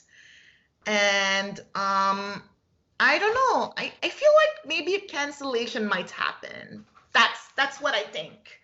Though I didn't hear anything. I asked some friends and they're like, nothing's coming up. I actually used to do the listening session at Pop Montréal for the Pop Montreal Festival. And they had to cancel these because, we cannot be in a group anymore. We cannot like attend as a group. So like there's that too. And they've been pushing like, no, they're gonna like, it's gonna come back. We're gonna do them again. It's just gonna be delayed. But I know everyone's afraid. Like the music industry, the event industry in Montreal is pretty huge. And right now we're taking a huge hit. The whole festival thing, I think, the term that was used a little while ago on this show and will probably be used in the future is cautious optimism. You're hoping that there's some solution, whether it's the social distancing that works and flattening the curve, hashtag flattening the curve, or if it's something else, if it's some other measure that we can take that allows us to enjoy our summer, that's great. Now, you mentioned something that is becoming more near and dear to me the more people I talk to. It's this idea that the entertainment industry is taking a hit. And so earlier you said that a few of your friends are doing like shows and telegrams and stuff. I don't usually like plug stuff on the show like that, but I'm more than happy to, if you want to like talk about your friends who are doing that stuff and who need some support and who want to like get their stuff out there, Mike's all yours. Well, yeah, I'll say that. Maybe it's too late, but there's this super cool venue I love called the Diving Bell Social Club in Montreal. They're having a living room session. I think it's tonight or tomorrow night. I need to check it back, but all those artists will play, and it's basically a donation kind of thing. So like you give a certain amount and you can actually watch the artist. There's some small videos, some comedy sketch. It's going to be real fun by some amazing local artists that we love in Montreal. There's also my friend Joseph, who's playing every day, who's doing a live session every day with his band called Common Cycles. So he's alone, grabs his guitar, play from 4:20 to 5:20 every day. It's amazing. I love it. I haven't missed one. And he lives super close, but I haven't seen him. So like everyone should like actually check it. Common Cycles on Facebook. Joseph will love it. Can you even go to his house? Like, has he been inside for the last like 10 days and you've been inside for the last 10 days? You guys could just finally like go and socially connect? We could. We basically could, but the government has been pretty strict on that. They're like, don't go to anyone's house or else. Are you serious over there? You can't leave your house to like see somebody else? No, we can leave our house. We can like go do like, we can go walk outside. I went for a few walks. I saw one of my friends, she runs right across my house. So I saw her and I was like, I'm going to come down and walk with you. And we walked together. But like we're taking like, 6 feet distance between each other. Yeah, it's pretty huge. Wash your hands. Talk afar. We're following every rules. Yeah, in Quebec, it's pretty, like, people are afraid. Everyone's afraid. But in Quebec, the way it has been done and the way it has been really managed has been so well. Like, no one's in the street, to be honest. Like, there's people in the street, but not that much. And, like, no one's going out. And everyone's like, social distancing, it's really important. And what's really funny, they were like, oh, you millennials don't go party. But now we're noticing it's not millennials that are partying. It's actually baby boomers, which is really funny. Yeah, they They don't seem to be taking it seriously. It's funny, the province of Quebec has this tumultuous relationship with everyone's favorite prime minister, the handsome Justin Trudeau. It's good to see that you guys are taking it seriously. The one thing that I've asked a few other people, and so I'll ask you now. You mentioned that you now view grocery shopping as an Olympic sport. And so what exactly is so important to have in your fridge that you are braving the grocery stores during the most friction-filled time in the aisles of your local grocer? What are you getting? What are you stocking up on? Oh my God. So it's going to sound really crazy, but cherry yogurt. I love cherry yogurt. Fucking right. Why not? So I have like 3 small containers of cherry yogurt in my Are fridge. you talking like the 1 liter container or like the little like 8-packs? The 1 liter. Okay. So you have definitely some kind of mental illness, but go ahead. I won't interrupt you again. Keep going. Oh, no, but it's like I have a lot of cherry yogurt because like that's my go-to when I have a snack. But actually, the other thing I'm really stocking up on is like basically pasta and cheese. Even if now they're pretty much saying like you go to the grocery stores and they're like you can only take 2 items per like per customer. So like I grabbed a little bit more and then they reminded me at the cash like no you cannot, and they actually take it out and you're like whoa what's going on? So are you like fighting with people over like items? It's funny you mentioned the limit thing. I had no idea about the limit thing till I went to Shoppers Drug Mart yesterday to get eggs. And the guy who was loading the eggs into the fridge was going, you can only take 2. They were regularly priced. There was tons of them available, but you can only have 2. Is this going on everywhere? I only thought this was like something that was happening near me. I've never heard this anywhere else. No, it's happening everywhere in Montreal right now because people like went fucking crazy last week. I went to the grocery store on Friday at like noon, like at lunchtime I went and I was like, I'm gonna do my groceries, and I went and there was no more eggs. There was a woman who had like 5, like those small cartons of eggs in her cart, and I was like, what the fuck is going on? And then the lady in front of me, like there was no rice, so I didn't buy any rice, but like the lady in front of me at the cash, she had 3 huge bags. So like people are like, yeah. I was like, what the heck, man? I don't have any. Man, like 2 weeks ago or 3 weeks ago, when I first like started to really think this is going to be a big deal, thanks to my Twitter Bitcoin friends, my fiance and I went to the store, and we are infamous for never having arguments, whether it's in public or in private. We don't argue. We always see on the same page, talk about things. And so I came to the cart with one of those like 5 kilo bags of rice on my shoulder. And she goes, she's yelling at me from 10 feet. She's going, put that back. We're not getting that. We'll get minute rice if you want rice, but we are not getting this 10 kilo bag. I said, okay, you're going to wish you had this 10 kilo bag. Another 2 weeks, you're going to wish. And then we went back. How many 10 kilo bags were left? This many. There's this many left. Yeah, they're all gone. And so we did end up getting some stuff. But yeah, it's funny the stuff that people turn to in like an apocalypse. Are you stocked up on toilet paper? Do you have enough TP to last you for a few weeks? I had like I was already due, so I bought what I needed for at least a few weeks, so it was fine for that. But when I went to buy some, like people were just going nuts, and I had to climb even for an old lady and give her a pack. Like I climbed on the shelves, and I was like, "Here you go, here's your pack, old lady." But anyway, got what I needed. But it's kind of crazy, and I do feel your girlfriend. That's the thing. I live alone. I'm single. I don't want to overstock on stuff when families need it more than I do. So I try to get very reasonable, but damn, it's hard sometimes. I mean, there's no more, I don't know why people went crazy over like water bottles. We live in fucking Quebec. I have no water bottles. Like, I'm drinking out of the tap. Like everyone else. I'm not getting water bottles. Yeah, I'm not doing that. Yara, you got one more question to answer. Yeah.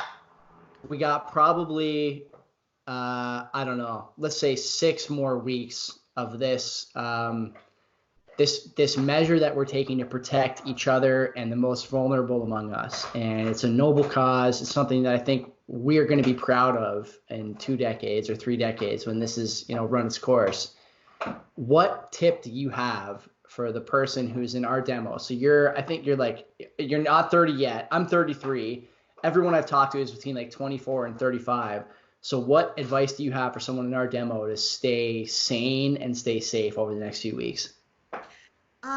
I'd say I've seen a lot of people being like, oh yes, I launched a business, or I did this, or I did that. And I'm like, I've launched a small project I had, but I cannot do anything with it. I can promote artists, but I cannot do much because it's that cultural, sustainable zine that we're going to put out in Montreal. But stay sane doesn't mean you have to work like crazy or launch that project or write that novel you wanted to write in real life, or do those, like, like everyone's expecting them like to come out after those six weeks and being like, oh my God, I did something. No, like just chill. It's like a moment for you to reflect on yourself and get in touch with the people you love and you like. That's the most important thing. And I think what I was really surprised is I always said that, oh my God, people don't care that much about me. I have like those really close friends and that's it. But in the end, everyone is actually writing to me, and I've been writing to everyone, and some relationship seems so much closer now. My childhood friend lives in Ohio, so it's like way worse there. And we've been talking every day for at least an hour and a half, and we haven't done this in such a long time. And I must be honest, like, she's keeping me sane right now, and I'm pretty sure I'm keeping her sane because she had a wedding in May and she's not sure she's going to get married. So it's just kind of sad. But at the same time, we've been talking, we've been reminiscing when we were younger and stuff like that, and sending each other like memes, stuff that make us laugh. So it's perfect. That's good advice. Take some time for yourself right over the next few weeks because you don't always have it. Yeah, and take some time to really get to know your friends. And I mean, single people, like, don't go into cyber sex. That's like, it's not the moment. I'd say try to connect with people differently. Take a break of dating. 6 weeks. Take the fucking break of dating, or get to know that one person that actually really catches your eyes, or like actually has nice conversation. Talk with them. Do like type dates. Good advice. Very deep. This is like so you're advocating for the Lent style giving up of cyber sex and dating, and also at the same time connecting with those who really tickle you as far as conversation goes. Yeah, you'll get to know amazing people for once. Then we'll good push advice. the apps away. That's very good advice. Yara, cheers to you. Let's have one simultaneous sip here. Cheers. Cheers. Okay.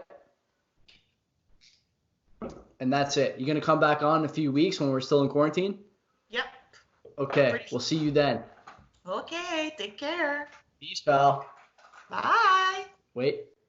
Okay, everybody. Welcome to the fifth of 5 calls, and obviously 6th of 6 beers for me. I'm here with longtime Osh Pod co-host / producer / influencer, Phil. What the fuck is going on, man? How you doing? I'm good. It's good to be here. Fucking right it is, man. It's been too long since I've seen you. We've been playing Borderlands like a couple nights a week, but I haven't fucking seen your face in close to a month now. I know, it's crazy. It's nuts. Are you working from home or what? I'm not working from home yet. I actually took this, I had this week booked off by coincidence. And then, obviously all my plans fell through. Airbnb got refunded, blah, blah, blah. And just decided to keep the 3 days off, and we'll see what happens. I work in sales, right? So, I mean, I do a lot of traveling office to office. So I'm trying to limit my exposure for now. But we'll see what happens come Monday. And I know some places are shutting down, so who knows? It's probably I'm gonna end up like everybody else, just making dials from home. There's a lot of places shutting down. I'm gonna go off camera for a second here because you just told me that you haven't been working from home, and so I want to make sure. Make sure what? Protecting my loved ones. And, wow. I want to make sure that nobody gets infected talking to you. Do you have one of these? That thing's not going to do anything. Look at the It's getting in by your nose right there. Yeah, well, I didn't put it on properly. There's no mirror here. Also, I'm half in the bag. You gonna do the whole talk like that? You might as well. I would Oh, never. but then you can't drink. I would never.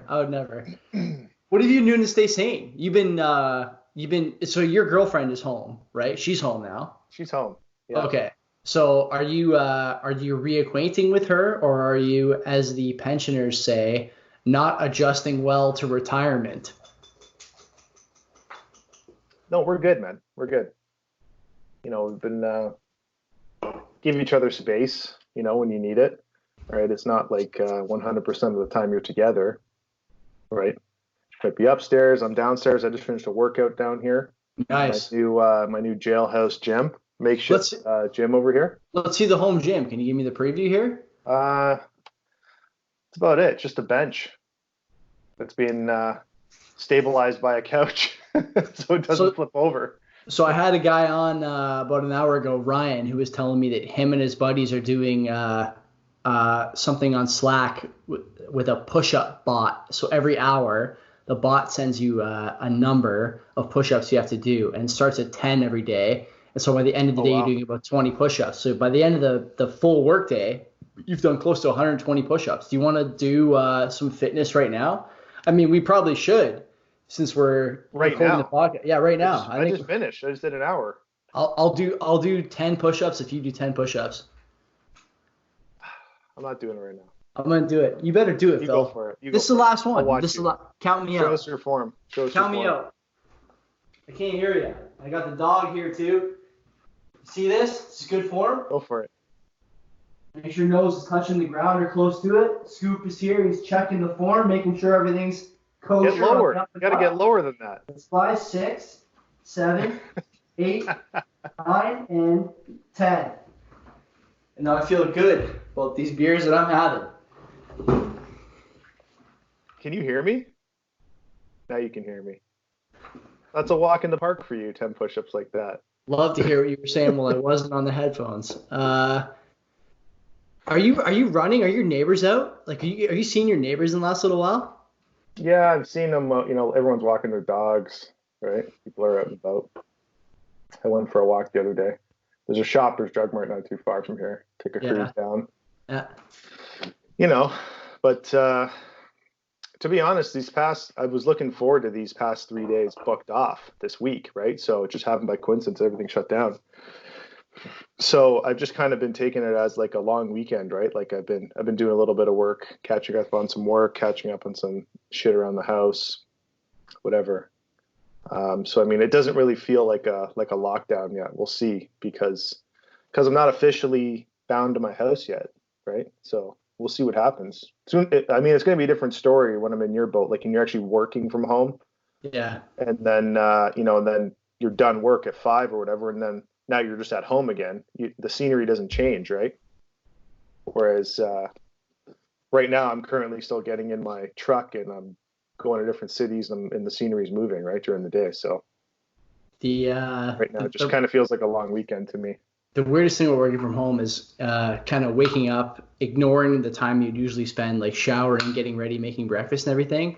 I get up, I boil eggs, have coffee, and then I'm at my computer for my first call, still basically in my sweatpants or whatever. And it's weird. Like I still feel like I'm productive, but I don't know what to say about it. I don't love it. I know it's going to be the norm now for probably a couple of months. So yeah, I mean, like I've done a workout the past 3 days, right? Like here in this basement room, and I've tried to do it basically at like 5 or like 5:30 when I normally would hit the gym, right? So it's kind of like feeling like the same routine, But it's definitely limited, right? So you feel that. It's just I might start running, to be honest. I tried today. Thinking about it. I tried today. My calves are sore now. Obviously with Scoop here, like I have to take him out every day. He's going more nuts than I am. Yeah. Yeah. Well, you can see him there. It's gonna be like I was thinking about it today. Like what the hell am I gonna do for a leg workout? Like I really only have this barbell behind me. Yeah. And I mean I can do squats with it, but I only have 80 pounds. So Lunges, buddy. Lunges. I've been doing lunges like crazy. That's right too. Actually, I didn't think of that. Yeah. You do lunges. Once it gets a bit warmer, I can go out my backyard here and bring the weights outside, and you have room to like do long lunges. Put your better half on your back and do some squats. That's what I plan on doing pretty soon. Do that too, right? So yeah, why not? But I'm thinking like running would be like, I'm in a townhouse too, so I have 30 stairs. So I'm gonna start doing like laps up and down the stairs if worst comes to worst, right? Why don't you do box jumps? It's like a fucking stairmaster. You just keep running up and down and do laps. Like you are the stairmaster. You can get a good sweat built up doing like 30 stairs in a row, right? Running. Yeah. But okay. What are you drinking there? What do you got in the cup? Pour the Boar. What's that? It's a Waterloo beer. Nice. It's actually a Waterloo beer in the cup too. So had a few. We had a Sleeman earlier. Had a Guinness earlier. I'm drinking a Bose right now. Wag the Wolf. Oh, that's a good one. I like that. Yeah, I just started drinking this one probably last week or so. Not really a quarantine-friendly beer though. $4 a can. Yeah, right? No shit. Well, I didn't know when I bought it, but how many beers do you have during the week usually? You don't drink beer at all. You're keto, but how many drinks do you have during the week? So I'm a complicated. I mean, I love beer. Beer is probably like my biggest vice. I would say I don't smoke. I don't do. I don't even smoke weed. I don't really do a lot of that shit, right? Not often, anyways. It's not like my go-to. Beer I like, right? So got to kind of watch it, right, with how much you intake, because the calories can build up, obviously. But so I'm no longer keto. I had to make a tough decision.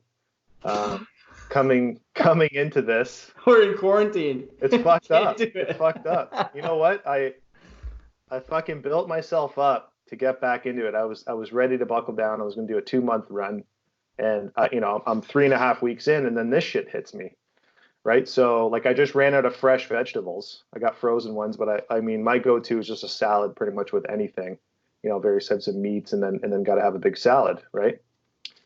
So it's just one of those things, man. It gets hard, right? And it's not like I told myself, it's not like I'm quitting. Like I'm actually making the decision. It's not like I even had cravings to go out and eat fucking cookies or ice cream or any sweet stuff or cravings for pizza. Like I'm still in the mindset. Even drinking this beer right now. This is the first beer I've had in, like I said, probably almost a month, right? So I've just been doing like basically like rum and vodka, clear stuff, no sugar, mixed drinks, right? Which has been good.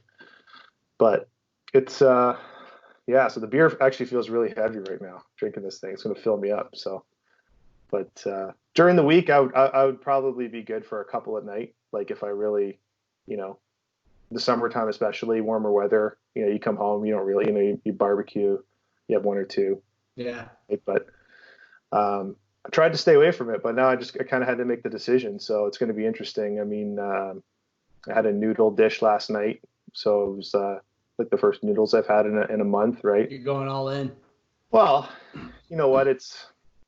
There's no reason to really, as long as you just watch what you eat. Like I'm noticing that like just sitting around the house, I'm actually not even really making breakfast. Like I just make a pot of nice coffee, like some really nice beans. I grind the beans, it's like a nice treat, right? It's better than Tim Hortons or whatever the shit you'd get during the week, For sure. So a couple cups of that, and next thing you know, it's 11 o'clock, and then I'm thinking, I don't need to eat, right? So I just kind of like do a lot of fasting. I'm finding the past few days I've been fasting. I haven't even really eaten breakfast or lunch. I'll just go all day around the house, work out around this time. Then by that time, you're getting hungry, a little lightheaded, then have a big dinner, and then that's it, man. A couple drinks, right? So yeah. Just coasting for now, but as long as we don't get into the Uber Eats or start ordering fucking pizzas every night, For sure. And the hour workout every day, I don't think I'll be bad coming out of this. So how much social distancing are you planning on doing? I mean, you're still working. You work, like you said, in a public facing role. So yep. When do you think you're going to be sort of like relegated to your desk, your home desk, I should say? it's tough to say. I tested my boss again today, because I saw actually on LinkedIn that one of my clients had shut down. So I'm kind of like saying, and a lot of I work in the construction industry, right? I won't give you specifics, but I work for a supplier in the construction industry. So, I mean, we're kind of caught in the middle, right? Because right now, that's one of the industries that's staying open, right? Guys are working outside. I don't even know. Safe to work outside, apparently. Apparently it's safe. I mean, if you're running a machine outside, obviously that's the best place to be. You're by yourself. You're used to a 10-hour day by yourself anyways. Just when your break comes, you just don't get out and high five anybody, right? Or have a fucking close quarter coffee with someone, right? So, so I mean, we're kind of stuck in the middle. Some guys are shut down, some guys aren't. So it's going to be interesting, right? I think I'm still. I got a vibe that it's not going to change this week. I was kind of thinking like if I took these 3 days off, it might get me to Monday, and then just because I don't really feel comfortable going into different offices and stuff. Like it's the past couple weeks, it's already been getting kind of spooky, right? Guys are saying, you're the only one still coming around. They had the big construction expo in Vegas last week, which was pretty weird timing. So just before it took off, all these guys got on a plane. Half the industry went down to fucking Vegas, and now all the guys that made it back. I mean, they all made it back, but they're all self quarantining. Yeah, they gotta stick it out for 2 weeks. So half my clients are fucking at home, right? What are you gonna do? Like, it's crazy. And a lot of them made the decision still to go down because it only happens once every 3 years, and it's like a big party. Apparently, I've never been. That's exactly it. It has nothing to do with the fucking contacts and the business. It's all about the party. Oh no, it's a huge party, right? And they go down, you check out new equipment and things like that. It's like any expo in Vegas, is really just an excuse to get down there. Isn't it? That's why they have the huge convention center there, right? Like, it's just to, it obviously gets people there, boost tourism. I'm wondering what I haven't talked about this on any other shows, but since we know each other, I won't mince words. I wonder what this is all going to look like when we come out of it. Sort of the professional landscape for guys who are in sales or guys who do public facing work or even hospitals. Like, we've sort of we've talked about in our group chat, like with our buddies, how habits will have to change to mitigate risk for stuff like this in the future, because we see very clearly now that the Fed is not equipped to handle this thing in a way that's beneficial to the population. So now we're having to go into lockdowns and quarantines. People can't work. There's helicopter money, blah blah blah. What do you think as far as your profession in the not distant future? Like, would you be comfortable doing a teleconference sales call? For me personally, like, having worked in retail before, especially like at the pawn shop, I would never be able to like read somebody over teleconference the way I could read them in person and understand like what they're really saying to me about the product they have or the product they want. I don't know. What do you think about that? You have more experience with it than I do. I mean, sales in general can be done over the phone. It's obviously better in person. Some people work in call centers where they never ever get to see anybody, and they're selling cold calls all day over the phone. Yeah. Right. So, I mean, my industry is a little bit different because it's not so much based on selling and moving on. It's a lot of repeat business. It's, so it's relationships that are built up over years. And, it's just like kind of like seeing your friends. Like, talking is good over the phone, but eventually you want to get together for dinner, you want to get together for lunch, you want to see somebody, right? So it just kind of makes everything more enjoyable. But it's not gonna hurt the sales industry, right? I mean, well, it is obviously the economy going down and kind of grinding to a halt is obviously going to hurt the sales industry in general. But I mean, for mine, as a construction supplier, as long as there's projects going on, I mean, you're going to need materials. So, so I mean, it's you can conduct the everyday through like the way we're doing right now, if it gets to it. I know a lot of the people I deal with are not technically like savvy, but they're probably going to have to learn, especially a lot of the older people, Yeah, for sure. with gray hair. They're going to have to get used to this sort of thing maybe over the next few months. But I think it's just going to be a lot of phone calls, to be honest. A lot of phone calls. I do all my work remotely anyways, out of my vehicle. Like, you know what I mean? Like internet on the fly, laptops in the truck. I'm kind of like a moving battle station in that regard. So just to keep it from home and make calls is, I don't know. It's going to be interesting. I don't foresee it being an issue, but it's going to be a change. And I think it's just going to be the lack of scenery that might drive me crazy after a few months. Right. Let's transition. You're right about all that stuff, but let's transition. Let's transition Get to away something from work. Let's a get little more flowery. So you're in quarantine. What the fuck are you doing to stay sane? What are you listening to? I know you're a big Spotify guy. You and me have made many a playlist over the years. Oh, yeah. So what are you listening to for the next little while? Right now, since it hasn't been that long, I've just been listening to all the crazy podcasts that have been going on. So, I mean, you basically have every podcast, sports, financial, like Joe Rogan, whatever, all your basic pastime podcasts, and they're all just, talking about the same thing basically, right, and how it's affecting. So there's been a lot of content to listen to. I've had YouTube going obviously in the background while I'm doing shit, vacuuming, whatever. You have YouTube on while you're vacuuming? How can you hear it? Well, I'm asking the hard questions, buddy. This is a hard question podcast. That's a bad example. I'll have my headphones in while I'm vacuuming. I'm sorry, I think I said that backwards. I'm watching a lot of YouTube, right?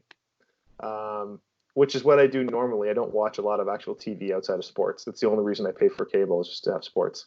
Other than that, I'm on YouTube watching whatever the hell I want. I'm not big into like TV shows or anything like that. Not even Netflix. I really don't care, right? So, but who knows? Maybe I'll start watching more movies.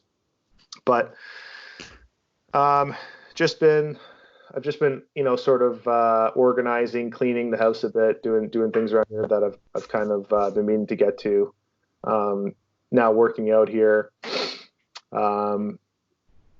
just kind of chilling, right? Playing Borderlands with you guys, right? That's Borderlands really 3. Isn't it funny that like, I've had a PlayStation 4 since it came out, and I can't tell you how many times I've even played it. But then you guys convinced me to get that game, and then all of a sudden this shit happens, and we're on it, once every 2 days, a couple times a week, even every day almost. It seems like, and it's more just for the social thing, right? Which I get why a lot of gamers, kind of some hardcore gamers like really get into it, and they like make friends they've never even met before and shit like that. I could totally see it now how that happens. I always kind of thought they were kind of weird, but I mean, I get it. This is a thing I'm going through right now with you guys for sure, but also after this, when you and I are finished here, I'm going to record the Two Whites and a Blue podcast, and Will and Mike come to my house every week. You know what Will and Mike are doing right now? They're in self-quarantine because they've both been exposed, they think. Really? So they can't come over. They're stuck at home. So we're going to do the Skype thing for the first time in 6 months, they weren't in self-quarantine, right? You'd let them come over anyways?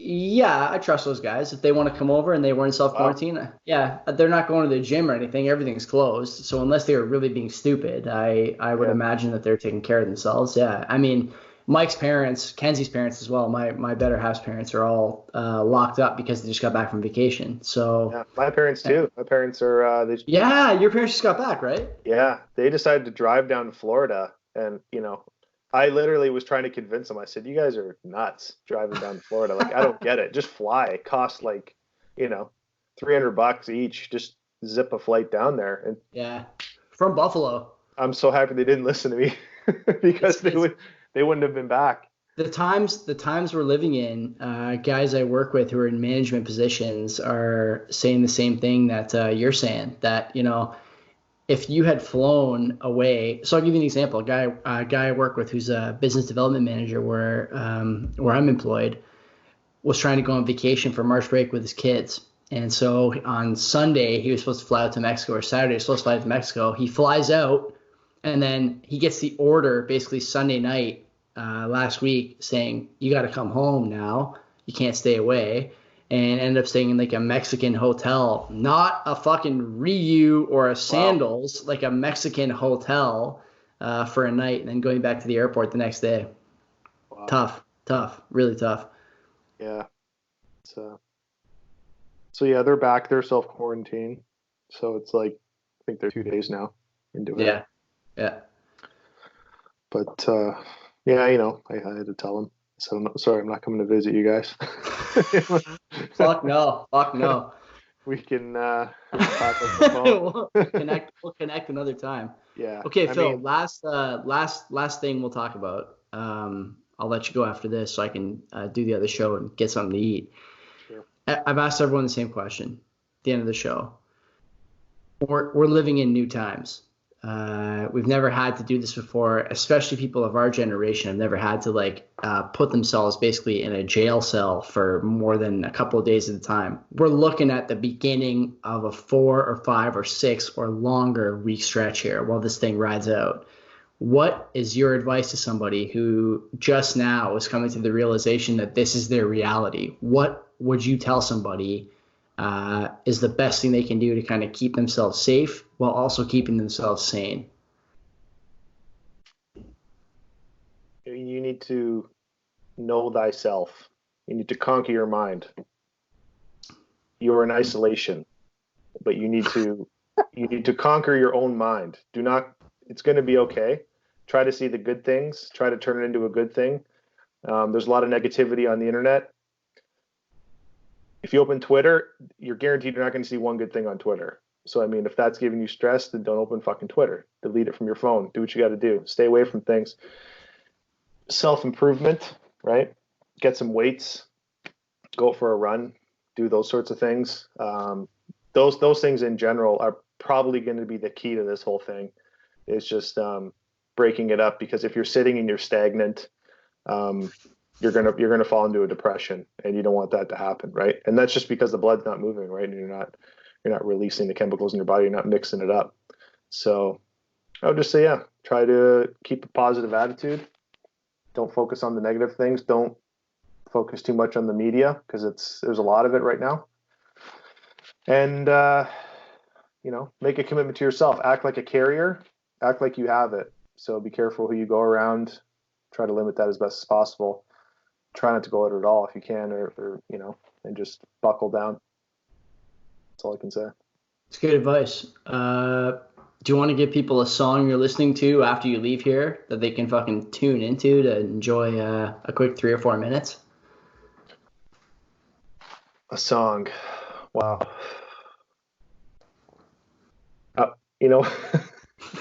Fuck. Tough question. Just go listen to Hell Deep Radio. Oh, fucking right. Oh, you fucking idiot. Okay, I'm gonna go finish the one I just started while I was working out. That's good fucking workout music. If you don't know what to listen to while you're working out, go put on Hell Deep Radio and take care. Hell Deep Radio. That's it. Okay, Phil, you're done. Can we get you back on in a couple of weeks when we're still fucking locked up? Yeah, I'll see if I can pencil you in. And will I see you on Borderlands later this evening? Borderlands? Yeah, probably. Pretty sure. Okay. God bless. Take care.